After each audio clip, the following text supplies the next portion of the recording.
Well, speaking with one of your teammates about how this is just kind of the Butler way. If they make you a 10, you beat a 7. If they make you 7, beat a 10, 5-12, 12-5, doesn't really matter. Yeah. I mean, I think we just approach it as this is a huge game. You're in the NCAA tournament. You're blessed to even be in this position. So we don't look at the seed line. We just go out there and play Butler basketball and try and win the game.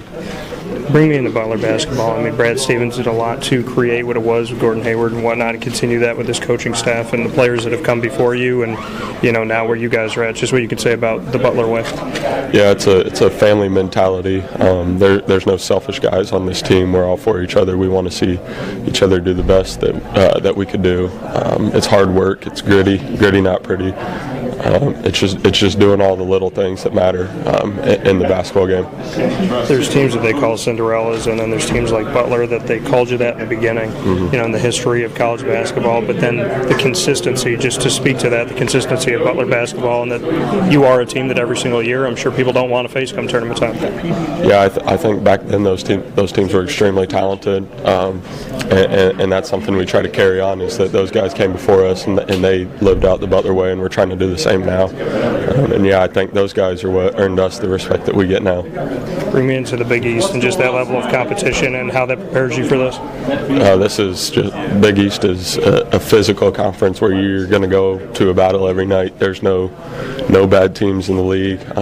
You have to attack each game like it's your last, or you're going to get beat. So I think it's a physical league with very talented players, and every night matters. Bring me into some adversity moments that maybe you had when you look at the Villanovas, the Seton Halls, and the Providences of the Big East.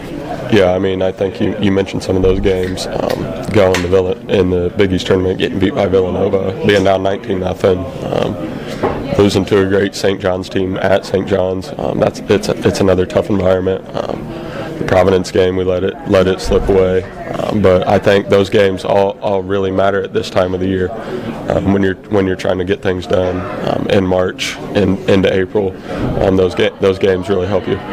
Arkansas made a push and got the lead. You guys took it right back and then didn't give it back to them in the second half. Just what you could say about what they were doing in the first half, how you adjusted to it quickly, and then took care of business.